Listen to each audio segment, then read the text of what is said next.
Bismillahirrahmanirrahim. Assalamualaikum warahmatullahi wabarakatuh.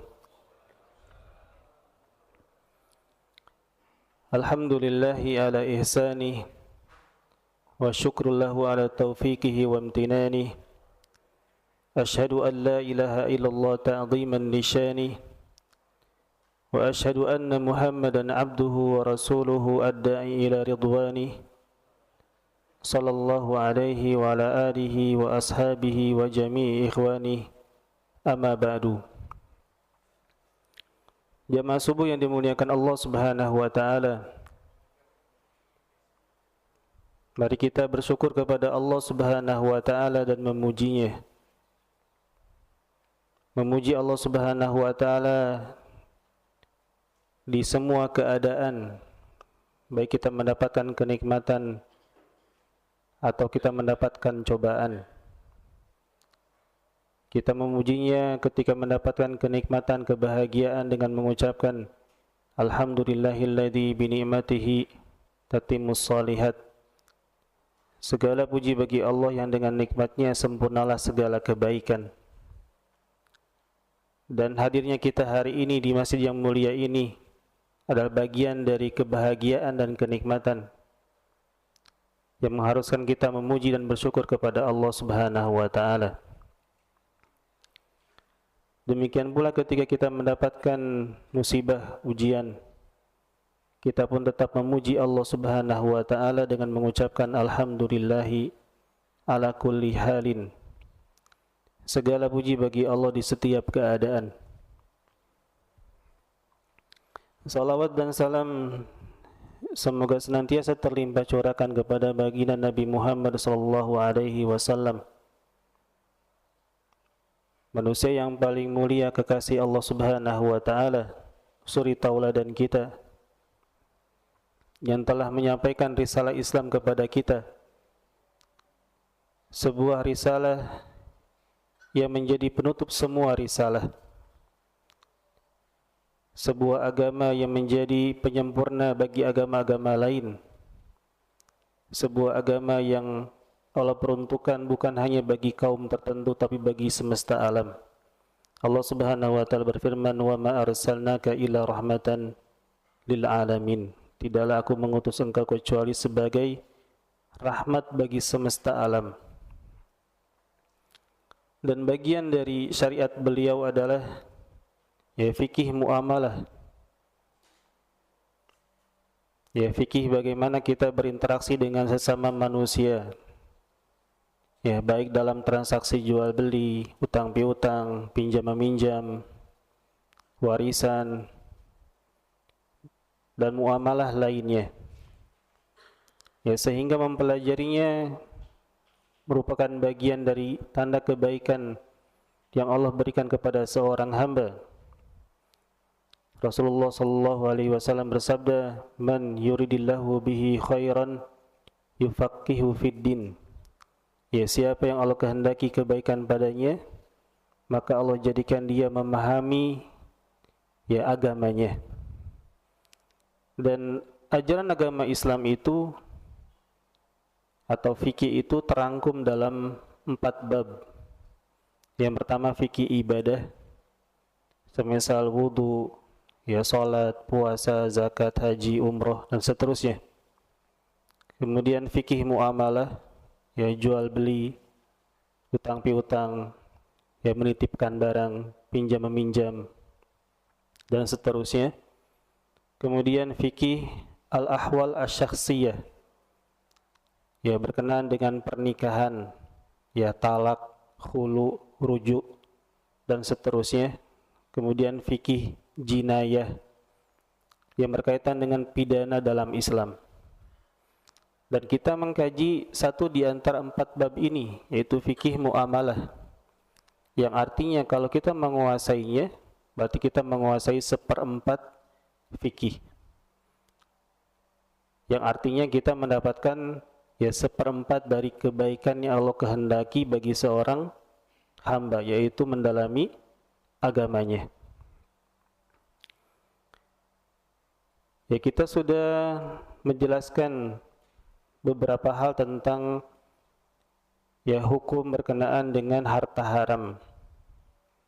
Dan kita sudah sampai di pembahasan terakhir, yaitu ya cara bertobat dari harta haram. Ya, saya rangkumkan. Ya, pada dasarnya ketika seorang hamba bertobat kepada Allah Subhanahu wa taala dari kemaksiatan yang dia lakukan, maka dia harus memenuhi beberapa syarat. Yang pertama, dia menyesali perbuatan maksiat yang dia lakukan. Berarti kalau dalam konteks fikih muamalah haram, ketika dia menyadari bahwasanya dia pernah melaksanakan transaksi yang diharamkan, ya entah itu dia menjual atau membeli barang yang diharamkan zatnya, ya semisal menjual atau membeli minuman keras, ya menjual atau membeli ya daging babi misalkan, atau olahan babi,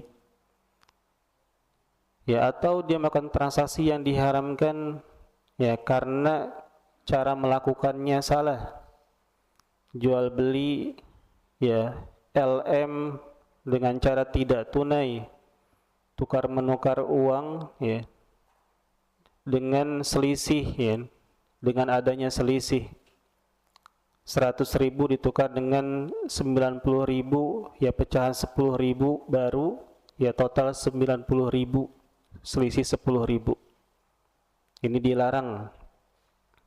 Ya jika terjadi seperti itu, jika pernah melakukan transaksi yang diharamkan, maka cara bertobat yang pertama adalah dengan menyesalinya.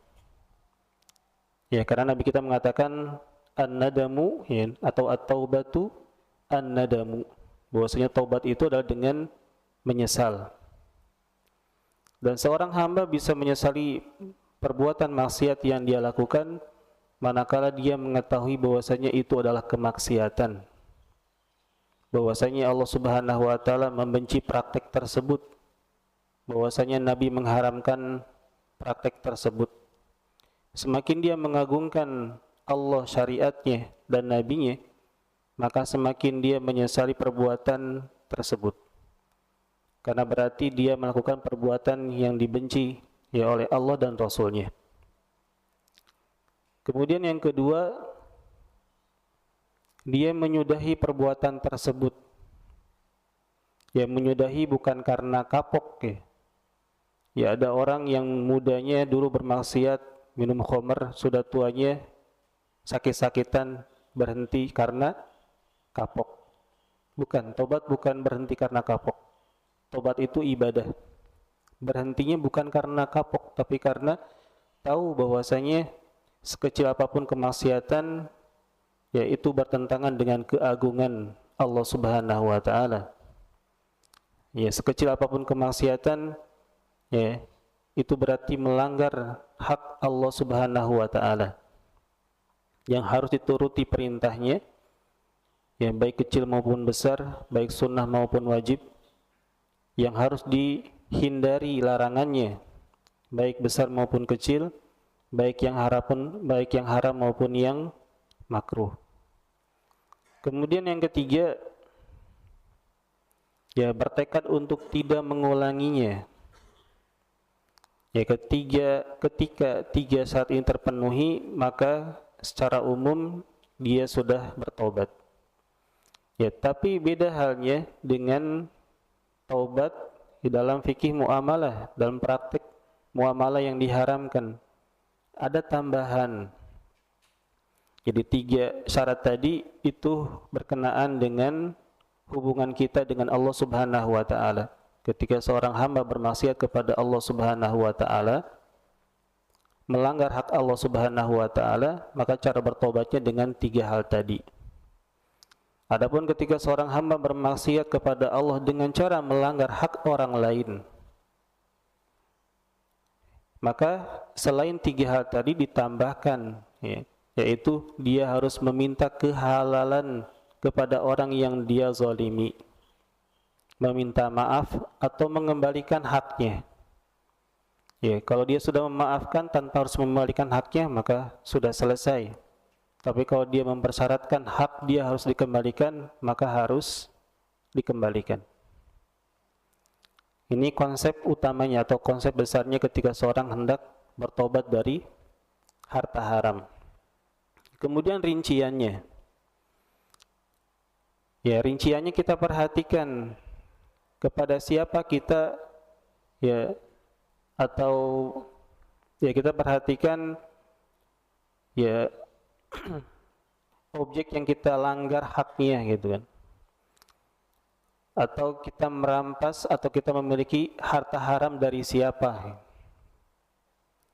Ya, jika pemilik harta sah itu diketahui gitu kan, maka kita bisa langsung mengembalikan kepadanya.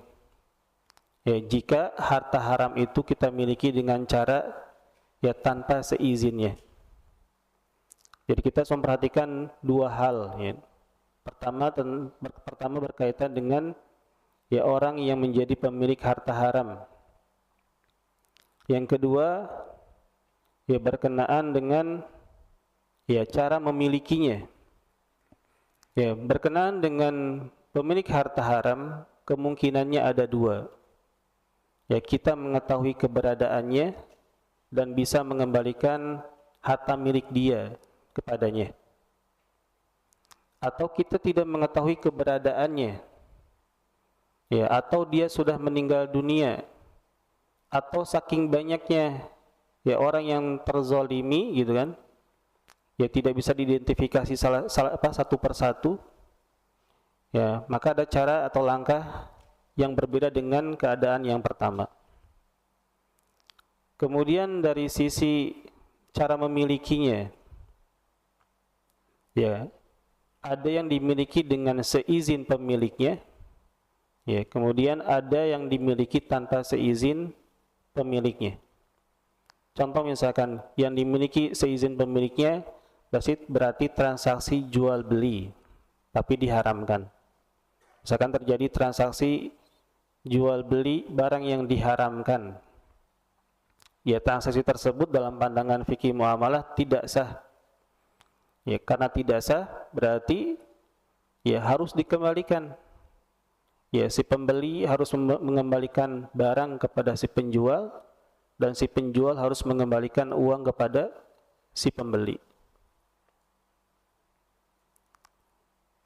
Ya, adapun jasa yang sudah tidak bisa dikembalikan ya karena sudah dinikmati, maka tidak harus dikembalikan. Berarti uang tersebut gitu kan tidak boleh dikembalikan kepada penikmat jasa, pemakai jasa, karena jasanya sudah ditunaikan. Tapi juga tidak boleh dimiliki. Maka karena tidak boleh dikembalikan dan tidak boleh dimiliki, kemana uang itu? Ya. Maka uang tersebut ya diberikan kepada Baitul Mal, ya kalau ada. Kalau tidak ada, disedekahkan kepada fakir miskin atau digunakan untuk kemaslahatan umum.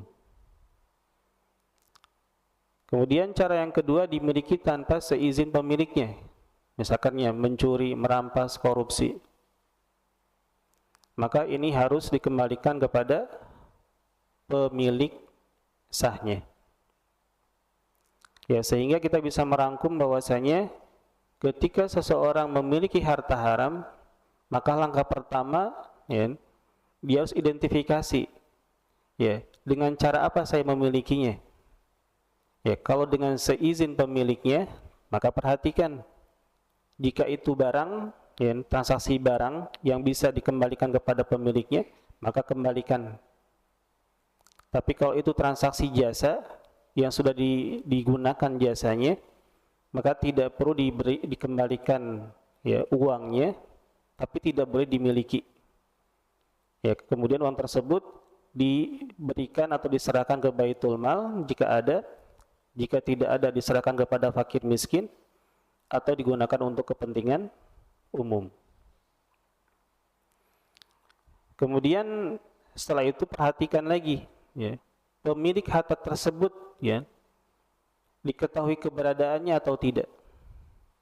Jika diketahui, maka dikembalikan kepada pemiliknya. Jika tidak diketahui, tapi diketahui siapa ahli warisnya, maka dikembalikan kepada ahli warisnya.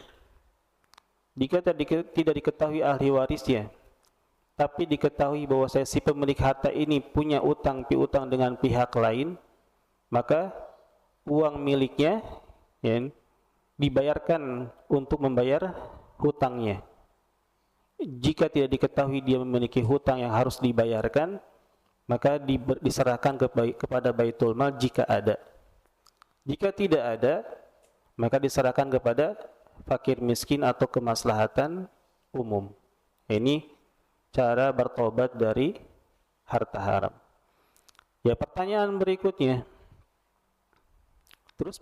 Terus yang dimaksud dengan Baitul Mal itu apa? Ya, di masa Nabi dan di masa kekhilafahan Islam, yang disebut dengan Baitul Mal itu adalah kas negara, APBN. Cuman bedanya dengan APBN kita, Baitul Mal di masa mereka itu, terutama di masa Nabi dan Khulafaur Rasyidin, ini bersumber dari harta yang halal. Ya, sumbernya apa saja? Sumbernya ghanimah, sumbernya fai, sumbernya zakat mal, sumbernya infak sedekah, sumbernya wakaf. Gitu. Dan aktivitas ekonomi yang dijalankan dan menghasilkan keuntungan. Misalkan tanah negara dikelola kemudian menghasilkan, maka hasilnya menjadi milik negara. Maka ini Baitul Mal di masa Nabi dan masa Khulafa ar-Rasyidin. Sumbernya jelas gitu, halal. Kemudian distribusinya pun sesuai dengan posnya gitu.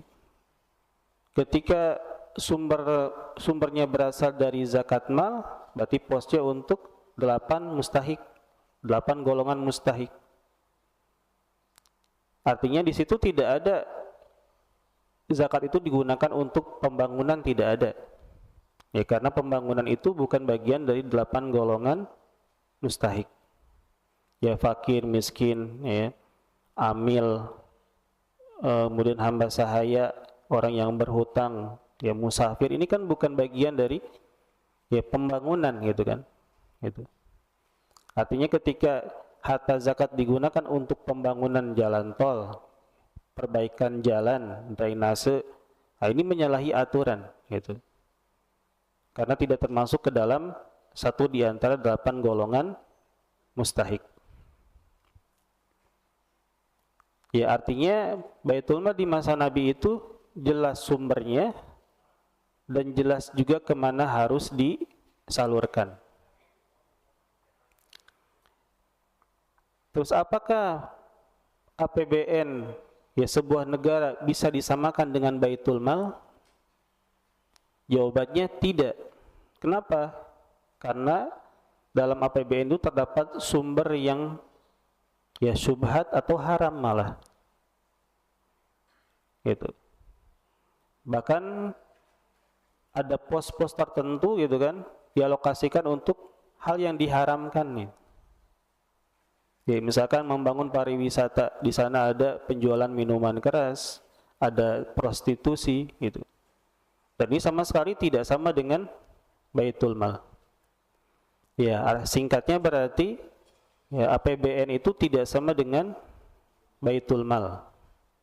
Dan ini sekaligus menjawab gitu kan tentang kebijakan pemerintah di masa Idul Adha gitu kan, berkurban sapi seharga 100 miliar dari APBN. Sebagian pihak mengatakan boleh gitu kan, karena APBN itu Baitul Mal.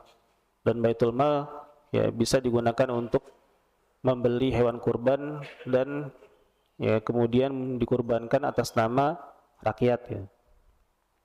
Maka kita jawab bahwasanya APBN itu tidak sama dengan Baitul Mal. Terus bagaimana dengan lembaga amil zakat nih, milik swasta? Sumbernya jelas ya. Kemudian pengeluarannya pun sesuai dengan aturan fikih. Apakah dikatakan Baitul Mal? Kita jawab tidak juga, karena tidak dimiliki oleh pemerintah. Ya, terus di masa kita sekarang ini yang paling pas ya, lembaga apa yang paling pas disamakan dengan Baitul Mal? Ya, yang paling pas itu baznas gitu. Ya, baznas itu dia mengelola zakat, infak, sedekah, wakaf gitu kan. Dan dipergunakan sesuai aturan fikih. Dan baznas ini juga menjadi badan milik negara gitu. Ya, atau di di Timur Tengah gitu kan, yang paling pantas disebut dengan Baitul Mal itu adalah Kementerian Wakaf, itu Wizaratu Al-Auqaf, Kementerian Wakaf. Ini kurang lebih sama ya, Kementerian Wakaf ini dengan Baitul Mal ya, karena sumbernya sama dan cara mendistribusikannya pun sesuai dengan aturan fikih. Ya, sehingga ketika seseorang ingin menyalurkan harta haram yang dia kuasai, maka dia bisa menyalurkannya ke Baitul Mal ya, atau baznas ya, atau dia menyalurkannya kepada fakir miskin gitu, atau ke lembaga sosial gitu kan, yang bisa menyalurkannya kepada fakir miskin dan kemaslahatan umum. Kemudian pembahasan lain tentang cara bertobat dari harta haram. Ketika harta haram ini mengalami pertumbuhan, ya, seseorang memiliki harta haram kemudian dia kelola, kemudian menghasilkan laba. Nah, laba dari harta haram ini milik siapa? Ya, dalam hal ini ada 3 pendapat di kalangan ulama. Ada yang mengatakan harta haram ini milik orang yang menguasainya dan mengelolanya. Pendapat yang lain mengatakan harta haram ini milik sepemiliknya gitu. Meskipun pertambahannya terjadi bukan karena dikelola oleh pemiliknya, tapi orang yang menguasainya. Pendapat ketiga mengatakan harta haram ini laba dari harta haram ini milik bersama ya, yaitu milik ya dimiliki bersama oleh si pemilik harta haram dan orang yang menguasainya kemudian mengelola harta haram tersebut. Dan pendapat yang kita pilih adalah pendapat yang mengatakan bahwasanya laba dari harta haram itu milik dari pemiliknya. Ya, artinya misalkan gambarannya, ketika seorang koruptor mengkorupsi uang negara, kemudian diinvestasikan dan berkembang, kemudian dia bertobat, maka dia harus mengembalikan uang korupsi tersebut beserta labanya ya kepada rakyat Indonesia. Labanya pun bukan milik dia, tapi milik ya pemiliknya, yaitu rakyat Indonesia. Hal ini berdasarkan ya beberapa alasan. Yang pertama adalah kisah 3 orang yang terjebak di dalam gua. Kemudian masing-masing bertawasul dengan amal solehnya. Ada yang bertawasul dengan baktinya kepada orang tuanya. Ya, dia senantiasa memberikan susu terlebih dahulu kepada orang tuanya sebelum anak istrinya. Kemudian ada yang bertawasul dengan ya dia memberi utang kepada kepada ponakannya ya, kepada seorang perempuan yang masih saudarinya, yang masih keluarganya. Kemudian dia mengajaknya berzina ya. Kemudian dia akhirnya takut kepada Allah Subhanahu wa taala dan tidak jadi berzina.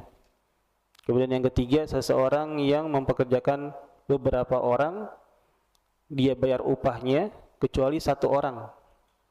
Kemudian upah tersebut yang belum dia bayarkan, dia investasikan dan menghasilkan ya banyak ternak gitu kan. Kemudian orang itu datang, si pekerja itu datang, ya menagih upahnya. Kemudian orang itu bilang, upah kamu itu ya ternak sebanyak itu gitu. Dia merasa kok bisa upahnya sebanyak itu? Ya karena upahnya sudah diinvestasikan dan menghasilkan banyak ternak. Dan dia kembalikan itu semuanya kepada pemiliknya.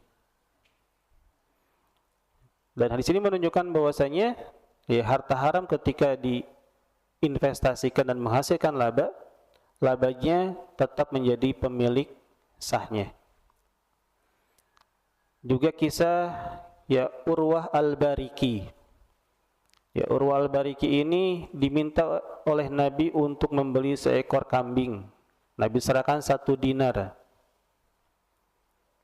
Kemudian Urwah ya belanjakan dengan 1 dinar itu, dengan 1 dinar itu dia bisa membeli 2 ekor kambing. Ya, saking pintarnya di dalam bertransaksi gitu kan. Harusnya 1 dinar itu cuma dapat 1 ekor kambing, tapi di tangan Urwah 1 dinar itu bisa dibeli 2 kambing. Kemudian satu kambingnya dia jual seharga 1 dinar. Maka ketika bertemu dengan Nabi, ya, Urwah serahkan 1 ekor kambing dan 1 dinar.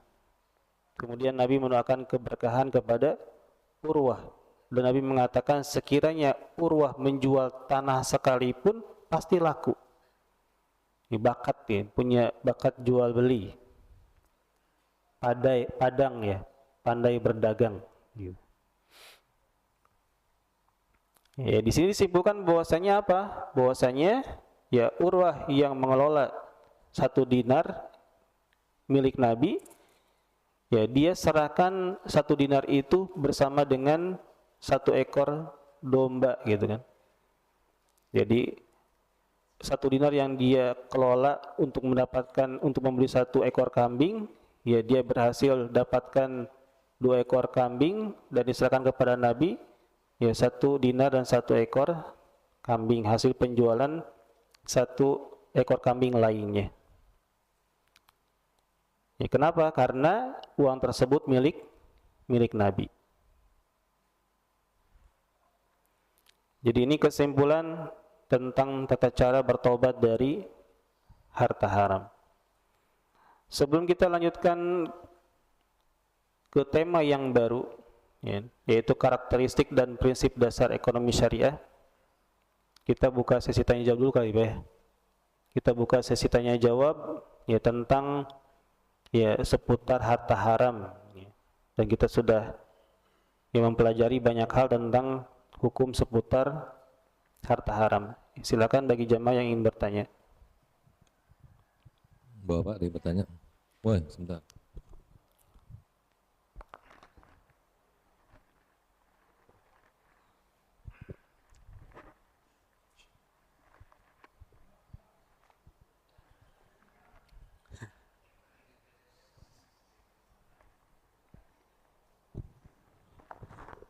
Assalamualaikum warahmatullahi wabarakatuh. Waalaikumsalam warahmatullahi wabarakatuh. Sabahul khair Ustadz, Bapak Ibu sekalian. Ustadz, kalau boleh saya simpulkan, mohon dikoreksi. Jadi muamalah itu kan hukumnya boleh ya Ustadz ya. Hukum asalnya boleh. Yeah. Dia akan menjadi haram itu ketika muamalah itu mengandung kezaliman, gharar, dan riba. Dalam pemahaman saya yang kemarin-kemarin belum belajar, belum dengerin Ustadz Dede, itu riba itu pemahaman saya itu hanya muncul dari seperti muamalah maliyah seperti pinjam meminjam dalam bentuk bunga bank itu. Ternyata dalam keseharian itu ada muamalah kita itu yang mengandung riba. Misalnya begini Ustaz, saya meminjamkan uang kepada Bu Nungki misalnya. Kemudian atas pinjaman itu, Bu Nungki itu yang tadinya nggak pernah kirim sop kambing ke saya, itu tiba-tiba kirim sop kambing gitu. Apakah yang seperti ini yang masuk ke dalam yang dikategorikan sebagai keharaman yang 3 tadi itu Ustadz? Atau misalnya begini, arisan nih yang paling populer di kalangan ibu-ibu itu arisan. Saya ketentuannya begini, jadi ada kesepakatan di depan. Kalau saya dapat arisan nanti di rumah saya kamu yang nanggung konsumsinya ya dari uang arisan itu yang paling populer Ustadz, atau traktir dong makan bakso gitu.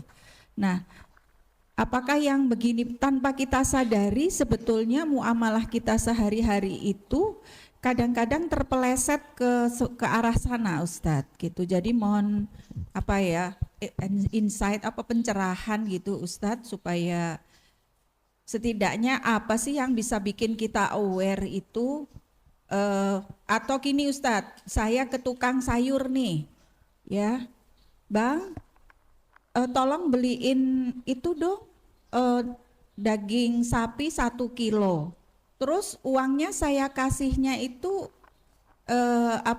nanti kalau abang itu besok datang lagi gitu.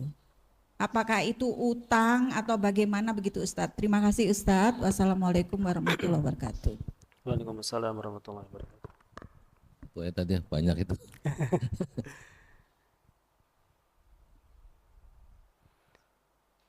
Tadi Ibu sebutkan tentang faktor yang menyebabkan akad muamalah menjadi dilarang ya.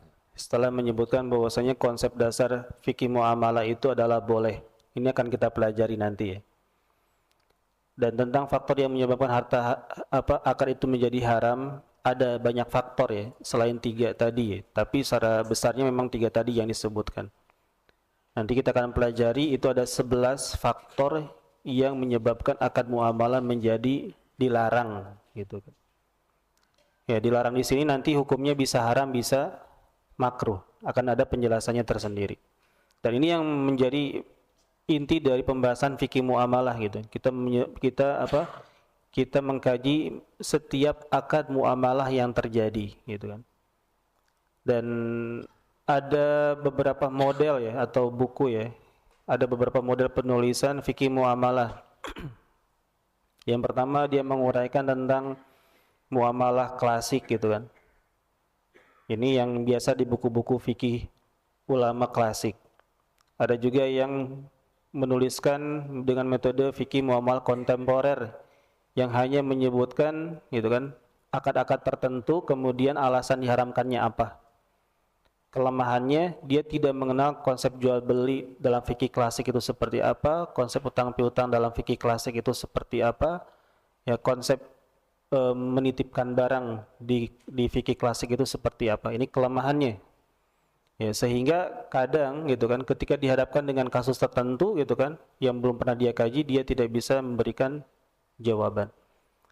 Ya insya Allah nanti kita akan akan kita ramu gitu kan metode yang pertengahan ya, yaitu menggabungkan antara ya kajian fikih muamalah klasik dan kajian fikih muamalah kontemporer, sehingga kita bisa menghubungkan antara 2 kelebihan masing-masing metode ini. Kemudian berkenaan dengan pertanyaan Ibu tadi. Pertama tentang beli daging 1 kilo bayarnya belakangan gitu kan.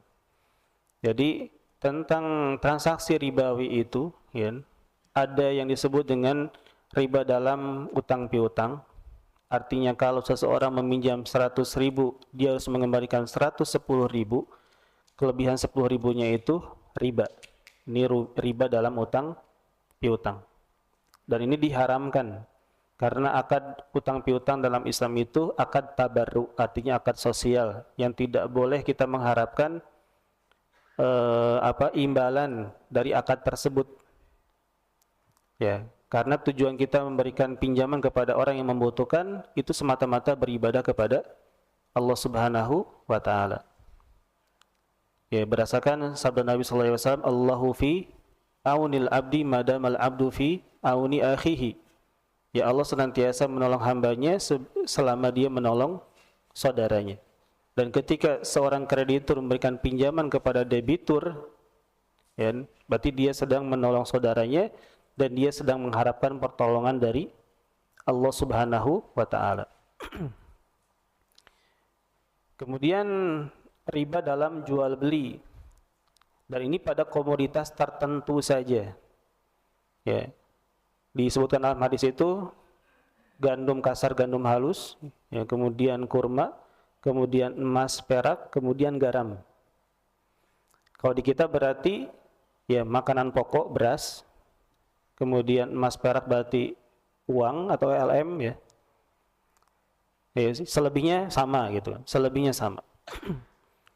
Dan komoditas ribawi ini ya menjadi riba manakala ketika satu jenis yang sama dan satu ilat yang sama diperjualbelikan dengan kadar yang berbeda ya, dengan cara tidak tunai, maka ini riba. Ya, misalkan jual beli antara emas dan uang. Ya, emas dan uang ini satu jenis ya, karena uang disamakan dengan emas.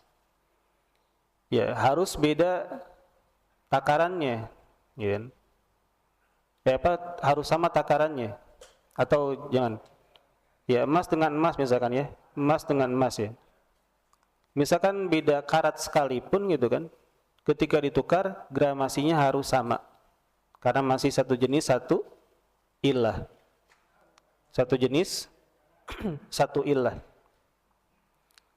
Jadi misalkan 1 gram dengan karat 24 karat harus ditukar dengan 1 gram yang sama meskipun karatnya berbeda. Artinya kualitas dikesampingkan gitu kan. Hanya diperhatikan kuantitasnya saja. Nah, ini kan tidak sesuai dengan akal sehat ya. Ya harusnya kan ketika kualitasnya berbeda, wajar dong kuantitasnya berbeda. Ya kan?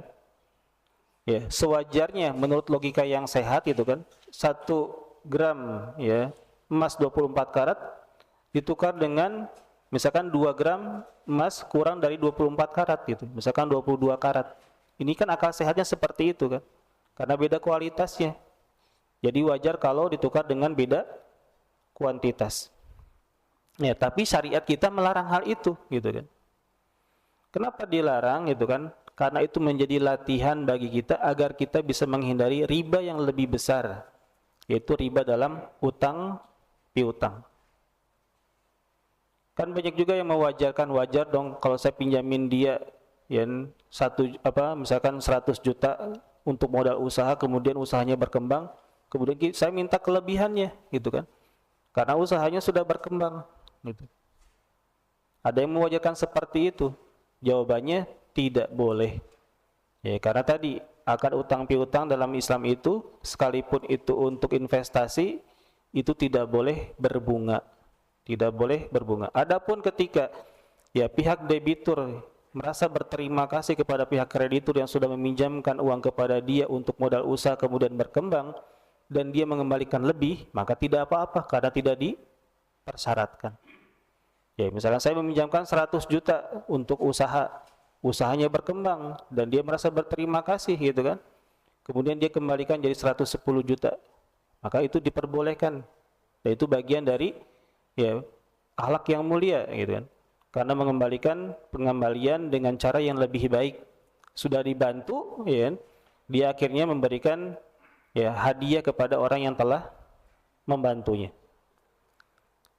Kemudian ketika masih di pembahasan jual beli tadi ya, jadi kalau satu jenis satu ilah tidak boleh ditukar kecuali dengan takaran yang sama dan tunai. Jadi 1 gram emas 24 karat harus ditukar dengan 1 gram emas juga meskipun karatnya berbeda dan harus tunai.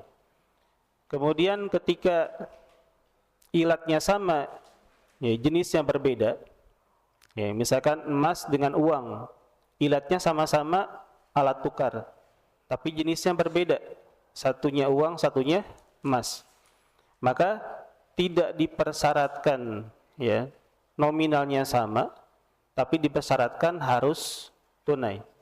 Bapak mau beli LM, ya kan, uangnya 3 juta rupiah atau sekarang 2.800.000 1 gramnya, maka 1 gram dengan 2.800.000 ini nominalnya berbeda. Ya boleh ditukar antara 1 gram atau boleh beli ya 1 gram emas dengan uang 2.800.000 tapi syaratnya harus tunai. Gitu. Ya tidak boleh uangnya ditransfer duluan kemudian barangnya dikirim belakangan atau sebaliknya. Ya, adapun ketika barang itu beda jenisnya, dan beda ilatnya, maka tidak mengapa ya takarannya berbeda dan tidak mengapa ya diserahkan tidak tunai. Ya, misalkan barangnya diserahkan duluan kemudian uangnya belakangan atau sebaliknya. Ya, kembali ke jual beli daging 1 kilo tadi, ya kan? Si ibu gitu kan, ibu menerima daging dari pedagang 1 kilogram, dibayar belakangan. Boleh atau tidak boleh jawabannya? Jawabannya boleh atau tidak boleh? Boleh gitu kan, karena daging bukan komoditas ribawi, dia bukan makanan pokok gitu kan. Kemudian beda jenisnya gitu kan dengan uang, ya tidak ada kesamaan ilatnya, beda jenis beda ilat dan bukan komoditas ribawi, maka tidak mengapa jual belinya tidak tunai. Artinya si pedagang menyerahkan dagingnya terlebih dahulu, kemudian ibu membayar hari berikutnya, tidak ada masalah. Kemudian pertanyaan berikutnya tentang arisan, ya kan? Konsumsi arisan ya. Ya, arisan itu ya, gambarannya misalkan ada 10 orang, dia membayar arisan per bulan sekian rupiah selama sekian bulan gitu kan. Ya, berarti bagi mereka ya, bagi 10 peserta itu ya, selain peserta yang terakhir itu utang. Tapi bagi peserta yang terakhir itu nabung. Ya kan, kalau yang peserta terakhir kan dia nggak punya tanggungan kan, karena dia bayar aja terus itu kan, selama misalkan 10 bulan gitu kan, 10 peserta 10 bulan gitu kan, 1 bulannya 1 juta, dapatnya 10 juta gitu kan ya. Ya peserta ke 10 misalkan dia dapatnya terakhir gitu kan, ya tiap bulan dia store 10 juta 1 juta, berarti di 10 bulan, di bulan ke 10 juta, ya dia nabung aja berarti kan. Tapi bagi peserta 1 sampai 9 itu utang gitu kan, karena dia harus membayar ya kewajiban arisan gitu kan sampai bulan terakhir. Nah, ketika dia mendapatkan utang dari peserta yang lain dengan skema arisan ini, ya kemudian dia menjamu gitu kan pihak yang memberi utang gitu, ya apakah itu riba atau tidak gitu kan. Ya sebagian ustadz kontemporer mengatakan itu riba gitu kan. Ya karena si pemberi utang yaitu peserta yang lain gitu kan, itu menerima manfaat dari orang yang mendapatkan ya arisan. Paham nggak? Jadi misalkan dari 10 peserta tadi ya, peserta pertama ya mendapatkan arisan, berarti kan dia mendapatkan arisan dari 9 peserta yang lain ya. Artinya 9 peserta ini meminjamkan uang kepada peserta yang pertama. Nah, ketika 9 peserta ini bilang kepada peserta yang pertama ya untuk dijamu atau untuk ditraktir, berarti dia meminta gitu kan, meminta manfaat dari transaksi ya utang piutang yang dia berikan kepada peserta pertama gitu. Berarti itu manfaat gitu kan, manfaat dari transaksi utang piutang yang dibungkus dalam skema arisan. Dari sisi ini gitu kan, pendapat yang mengharamkan ya tepat gitu kan, ada tepatnya gitu ya. Tapi kalau kita lihat dari sisi yang lain gitu kan, ya mereka yang mengadakan arisan itu mereka beralasan bahwasanya ini bagian dari paguyuban gitu ya, bagian dari kedekatan gitu ya, bukan tujuannya untuk meminjamkan, meskipun kalau kita kaji akadnya dalam arisan itu ya ada akad utang piutangnya gitu kan. Maka untuk menghindari gitu kan ya riba atau manfaat dari transaksi dari transaksi utang piutang itu, maka sebaiknya gitu kan selain ada dana arisan, ada dana konsumsi. Jadi misalkan nih arisannya 1 bulan 1 juta, tapi kan ada konsumsi tiap kumpul arisan, maka tambahkan 100.000 misalkan 1 peserta. Ya, sehingga ketika terkumpul 100.000 10 orang 1 juta itu digunakan untuk konsumsi, tidak ada masalah. Itu jalan keluar dari ya permasalahan yang kedua. Permasalahan yang ketiga tadi apa? 3 Minjamkan, pertanyaan. terus nganterin minjemin, dipinjamkan uang tapi kadang dia nganterin. Oh iya. Hantaran apa gitu. Seseorang itu kan punya utang, ya si A punya utang kepada si B. Dan si B bukan kebiasaannya ya memberi hadiah kepada si A. Ya karena faktor utang itu ya si B jadi memberi si A. Ya apakah pemberiannya itu ya termasuk ke dalam riba atau tidak? Ya kalau dari sisi itu iya termasuk ke dalam riba. Beda halnya kalau si B itu punya kebiasaan memberi kepada si A. Ketika ya si A itu punya utang kepada si B, kemudian si B tetap memberi kepada si A, itu karena menjadi kebiasaan dia sebelum terjadinya utang piutang. Maka ya biar tidak terjadi ya potensi riba di situ, ya, maka biasakan saling memberi. Gitu. Jadi tidak ada potensi riba manakala seseorang punya utang kemudian dia ya, memberi pihak yang memberikan pinjaman kepada dia. Naruh piring ini terbaliknya. Gitu.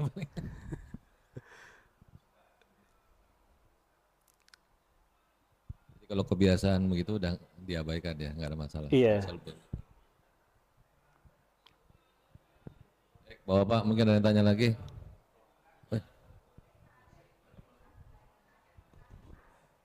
Oh itu ada ibu-ibu. Pak, silakan Pak. Baik, terima kasih Ustadz. Sesuatu perkumpulan itu biasanya ada iuran Ustadz.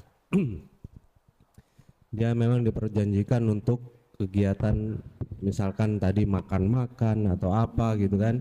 Nah, yang ingin saya tanyakan kalau misalkan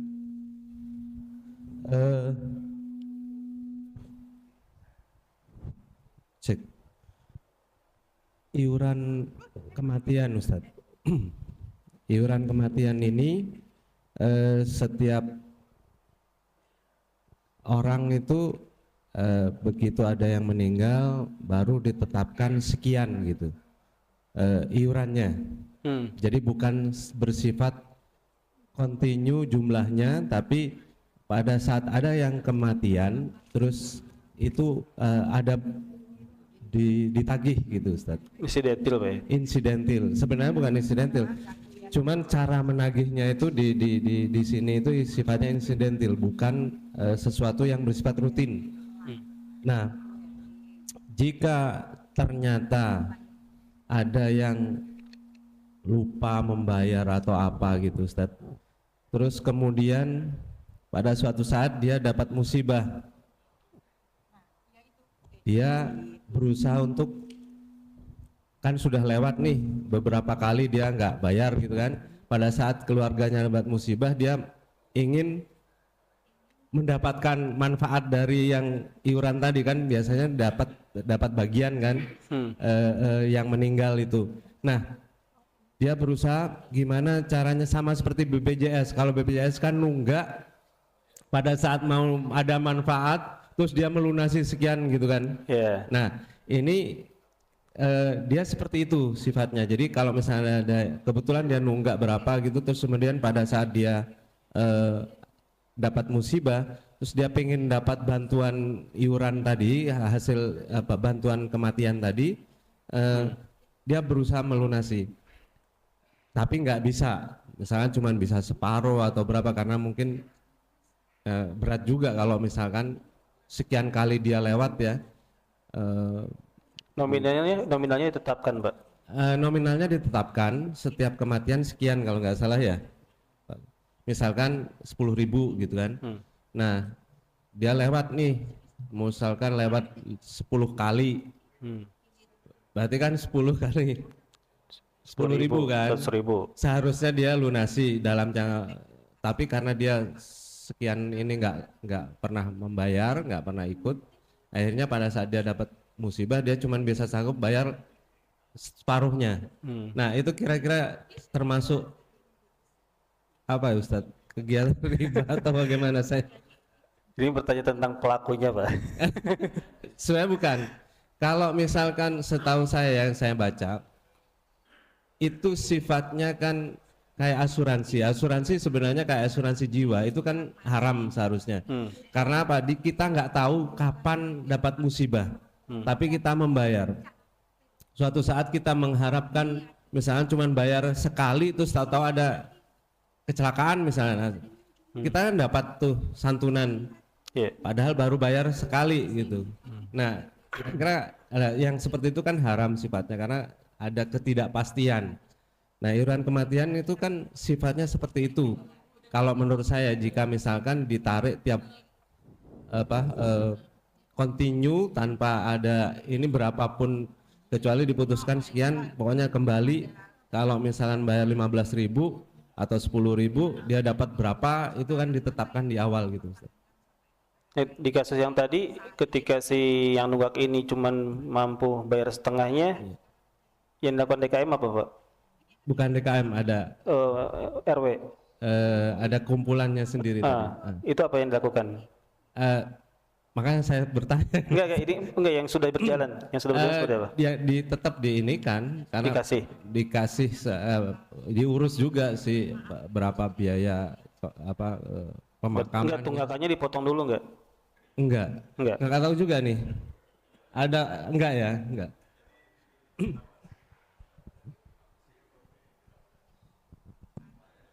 Jadi selama ini begini, Ustaz. Ada yang nggak bayar pun kita kasih, Ustaz. Nggak bayar padahal mampu. Dapat haknya juga. Padahal mampu ya? Kurang tahu juga ya. Jadi kita tuh ada kemanusiaannya juga, Ustaz. Jadi kalau misalnya bahkan ada yang RT itu nggak bayar selama berapa bulan, tapi tetap kita tagih. Tapi belum sampai 12 bulan juga belum bayar-bayar, mengenai kewajiban dia untuk bayar iuran hukum. Nah, sampai ada yang minta pengurangan. Jadi biasanya 12 bulan minta dikurangi 6 bulan bayarnya. Nah, kita jadinya di sini agak beda-beda masalah setiap RT. Ada yang warganya nggak bayar, tapi dia mendapatkan haknya juga. Karena di sini kita jadinya prinsip kemanusiaan, Tat. Jadi kalau misalnya, tapi ada di situ unsur riba nggak, Tat? Kalau misalnya dia tidak bayar, terus mendapatkan haknya. Ada lagi dia bayar baru setengahnya RT itu mendapatkan haknya nggak warga itu. Dan di situ ada ribanya nggak, Tat? Iya. Dari dalam praktek tadi ya, semua warga membayar ya iuran kematian gitu kan, dan ini tiap daerah beda-beda ya. Ada yang memang dibayar rutin setiap bulan atau setiap tahun, ada juga yang insidentil ketika terjadi kematian, baru ada iuran dengan nominal yang sudah ditetapkan bersama. Dan pada dasarnya iuran kematian ini berbeda dengan asuransi jiwa gitu kan. Dan asuransi sendiri pun terbagi ke dalam dua bagian ya. Atau dalam bahasa fikihnya itu at-ta'min ya. Asuransi itu terbagi ke dalam dua bagian. Yang pertama at-ta'min at-tijari gitu. Asuransi yang konvensional yang tujuannya mencari keuntungan. Ya, makanya kan asuransi itu syaratnya banyak ya gitu kan. Biar tidak mudah untuk mengklaim asuransi gitu kan, sehingga perusahaan asuransi diuntungkan gitu kan. Kemudian yang kedua at-ta'min at-ta'awuni gitu. Ya, asuransi yang sifatnya solidaritas. Dan asuransi yang sifat solidaritas ini meskipun ada ketidakpastian gitu kan, artinya yang membayar iuran belum tentu yang mendapatkan manfaat gitu kan, maka ini diperbolehkan oleh para ulama karena transaksinya bukan jual beli, tapi transaksinya itu ya tabarruk gitu kan, sumbangan ya hibah ya. Artinya ketika orang yang sudah bersedia gitu kan ikut iuran ini gitu kan, berarti dia memahami bahwasanya ini adalah akad asuransi sosial gitu kan, yang artinya dia bisa mendapatkan bisa tidak ya. Dan ketika dia tidak mendapatkan, dia tidak merasa keberatan gitu, karena tujuan awalnya pun dia ingin membantu sesama. Ya, karena memang semangatnya itu semangat sosial gitu. Maka di kondisi orang yang sudah membayar iuran tersebut tidak mendapatkan, yaitu kan, tidak mendapatkan bagian dari iuran tersebut karena memang tidak mengalami kematian gitu kan, maka tidak mengapa gitu kan. Ya, terus bagaimana dengan orang yang jarang bayar iuran tapi juga mendapatkan haknya gitu kan? Nah, ini sebenarnya kembali kepada kebijakan ya para pengurus itu kan. Apakah mau diberikan sepenuhnya atau sesuai dengan ya iuran yang dia bayarkan gitu. Jadi misalkan iurannya itu sudah sampai 12 kali gitu kan ya. Berarti kan ada 12 kematian gitu kan. Dan orang ini cuman baru 6 kali gitu kan. Ya membayar iuran. Masih kurang 6 kali iuran gitu. Maka bisa jadi skemanya itu ya sudah dia mendapatkan separuh dari total iuran gitu kan. Karena dia belum memenuhi ya semua iuran yang sudah dibayarkan oleh warga lain dan dia belum membayarkan. Gitu. Jadi sanksinya sanksi sosial gitu loh. Itu. Ya atau teguran lisan gitu kan gitu. Ya, dan itu tidak mengapa. Sekalipun misalkan disepakati ya tidak apa-apalah atas nama kemanusiaan ya, dia mendapatkan ya hak penuh gitu kan atau mendapatkan bantuan penuh ya dari paguyuban ya untuk pengurusan jenazah gitu. Tidak ada masalah juga, tapi yang jelas sebaiknya ya semua peserta iuran bermusyawarah ya untuk menentukan sikap ya terhadap peserta iuran yang menunggak bukan karena tidak mampu gitu kan. Tapi karena pelit misalkan ya gitu kan. Gitu. Misalkan dirumuskanlah gitu kan solusinya ya tetap memberikan ya sepenuhnya atau diberikan ya separuhnya atau diberikan setelah dikurangi total iuran yang belum dibayarkan. Apapun skemanya itu diperbolehkan gitu. Ya tidak ada unsur yang diharamkan dalam transaksi tersebut karena pada dasarnya iuran kematian itu sifatnya sosial. Artinya setiap peserta memang dengan kesadaran dirinya ya menghibahkan iuran tersebut itu kan untuk proses pengurusan jenazah. Wallahu a'lam bishawab. Tadi ibu-ibu ada yang mau bertanya, silakan. Tadi ibu ada yang mau tanya ya? Mik udah di sana. Ustadz, ini ada yang tanya tapi kok nggak mau ngomong gini. Jadi intinya gini, saya pinjem uang ke Bu Nungki misalnya. Bu Nungki nggak punya uang tunai, diberikan emas, gitu. Terus, nah itu akadnya itu seperti apa Ustadz? Kemudian mengembalikannya bagaimana Ustadz? Gitu loh. Ya pokoknya prakteknya seperti itu deh kejadiannya. Terima kasih ya, Ustadz. Pokoknya ya gitulah intinya. Jadi emas ya Bu yang dipinjamkan ya Bu? Oh ya Mas, bayar. Mas apa Bu? Jadi konsepnya itu ketika seseorang meminjam ya atau berutang kepada pihak lain gitu kan, maka dikembalikan dengan ya bentuk dan nominal yang sama. Artinya ketika dia meminjam dalam bentuk emas, ya dikembalikan dalam bentuk emas. Ya berarti kan ketika dia meminjam dalam bentuk emas, pada dia butuhnya uang, berarti dia jual dulu kan, gitu kan. Jual berarti rugi dong, gitu kan. Ketika dia beli, harganya lebih mahal, karena harga jual dengan harga beli kan ada selisihnya. Berarti di kondisi ini orang yang berutang dengan emas itu dirugikan, gitu kan. Tapi juga dia membutuhkan juga, gitu kan. Jangan sampai ketika dia berutang dengan emas, gitu kan, kemudian dijuallah emas itu dengan harga tertentu, gitu kan. Ya, yang jelas lebih murah dari harga jualnya. Ya, kemudian dikembalikan dengan nominal ya harga jual gitu kan, apa harga beli. Ya tentunya yang dirugikan adalah kreditur, orang yang meminjamkan gitu. Maka di sini sebelum terjadi transaksi utang piutang dalam bentuk emas itu kan harus disepakati terlebih dahulu. Misalkan ya, gitu kan, kalau mau dalam bentuk uang, maka si pemilik emas itu dia yang menjual ya dulu baru bentuk uang. Emas tersebut ya kan, kemudian uangnya diserahkan kepada orang yang meminjam, sehingga orang yang meminjam mengembalikannya dalam bentuk uang lagi. Uang. Ya ini kayaknya ada inisiatif gitu. Saya Gitu. taruh emas aja biar nanti balikinnya kan sesuai harga kurs nanti gitu kan. Nah, Itu kalau punya niat. memang seperti itu tujuan dari orang yang meminjamkan, maka orang yang meminjam harus bersedia mengembalikan dalam bentuk emas lagi, gitu kan?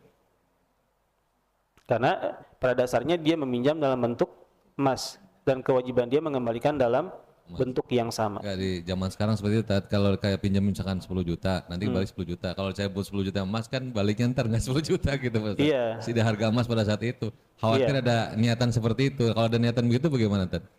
Iya tadi kan karena dia meminjamkan dalam bentuk emas gitu kan. Tetap balik emas Ya, lagi gitu. kembali dia emas lagi gitu. Berarti kan dia sudah memahami resikonya kan, gitu kan. Orang yang meminjam sudah memahami resikonya ketika dia meminjam dalam bentuk emas gitu. Suruh kan Tat. Jadi nggak berasa, nggak belum masuk tema yang baru. Ada lagi lah, nggak apa-apa tanya jawab lah. Satu lagi mungkin bapak ibu-ibu. Gila. Oh. Assalamualaikum Ya, Pak Fuad, Pak Ustadz. Izin bertanya, Ya, jika silakan. seseorang meminjamkan uang ya, kemudian dia melalaikan pembayarannya gitu ya, sampai beberapa tahun gitu. Tentunya nilai uang itu sudah tidak sama lagi kan dengan yang di awal ya. Itu konsepnya seperti apa Pak Ustadz? Kalaupun kita bikin perjanjian lagi yang baru dengan dia, tentunya dia tidak pernah ketemu ya, atau jarang atau menghindar gitu ya. Itu kira-kira seperti apa? Apakah nilai uang itu masih sama dengan pertama kali dia pinjamkan atau bisa kita sesuaikan dengan, misalnya kita menyesuaikan dengan nilai emas seperti itu? Itu aja kira-kira Pak Ustadz. Iya. Ya, sama berarti pertanyaan tentang utang piutang ya. Jadi konsep dasarnya utang piutang itu ketika seseorang berutang dengan nominal tertentu maka dikembalikan dengan nominal yang sama. Ini konsep dasarnya. Ya, tapi di kondisi tertentu ketika terjadi inflasi gitu. Artinya nilai mata uang turun ya. Gitu kan. Ya, seperti misalkan gambarannya orang pinjam uang di tahun 98, sebelum tahun 98. Nominalnya sekian, 1 juta misalkan. Kemudian terjadi reformasi gitu kan ya, inflasi gitu. Terjadi inflasi ya. Dulu sebelum reformasi itu inflasi kita 10% ya. Ketika terjadi reformasi gitu kan ya, jadi 70% ya. Berarti kan uang yang semula 1 juta nilainya sudah tidak sama lagi. Maka di kondisi ini cara penyelesaiannya itu dengan ya mengembalikan sesuai dengan nilainya pada saat itu, bukan nominalnya tapi dengan nilainya. Artinya 1 juta ya di sebelum era reformasi itu berbeda dengan 1 juta setelah era reformasi itu. Misalkan 1 juta di era reformasi itu 1 juta setelah reformasi itu nilainya dengan era sebelum reformasi itu ya nilainya ya misalkan cuma 300.000 gitu kan ya, maka dia harus mengembalikan ya 1.700.000 gitu.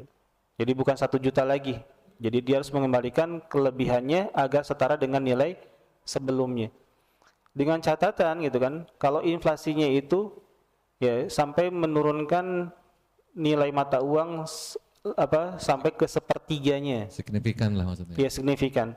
Tapi kalau tidak signifikan ya, kurang dari sepertiganya gitu kan, maka tidak boleh ya membayar utang dengan nilainya, tapi harus dengan nominalnya. Gitu. Itu tadi. Kalau tadi selisihnya besar gitu kan, sampai sepertiga gitu kan, maka harus dikonversi, berarti dengan nilainya ya pada saat itu. Tapi kalau tidak sampai sepertiga selisihnya, maka dibayar dengan bentuk nominalnya. Izin Pak Ustadz, kalau dikonversi dengan harga emas, Nah ini memang para ulama ketika merumuskan tentang konversi ini gitu kan, ya mereka berbeda pendapat ya, mengacunya kemana gitu kan, apakah mengacunya ke makanan pokok gitu kan, atau ke emas gitu kan. Ya karena kan inflasi juga terjadi paling duluan malah ya ke makanan pokok ya, Makanan sebelum pokok, ke gitu. Iya, ke emas. sebelum ke emas gitu Emas kan. sekarang naik mau. Gitu. Maka terjadilah perbedaan ya, apakah mengacunya kepada harga makanan pokok gitu kan, sebelum dan sesudah inflasi gitu kan, atau kepada emas sebelum dan sesudah inflasi. Maka dalam kondisi ini gitu kan, ya sebaiknya dimusyawarahkan gitu kan antara pihak yang berutang dan orang yang memberikan utang. Ya kalau tidak ada titik temu ya pengadilan sebenarnya nggak ada lagi. Itu. Ya karena kan si orang yang berutang juga pengennya tidak dirugikan gitu kan. Bisa pinjam 1 juta kok ya masa kembalinya lebih dari 1 juta gitu kan. Ya sementara orang yang meminjamkan juga ya tidak mau dirugikan gitu kan. Ya pengennya dengan nilainya bukan dengan nominalnya. Ya, artinya tidak ketemu antara kepentingan orang yang berhutang dengan orang yang memberi hutang. Kalau tidak ketemu gitu kan dan tidak bisa dimusyawarahkan sampai ketemu jalan tengahnya, maka pengadilan yang memutuskan gitu. Wallahu a'lam bishawab.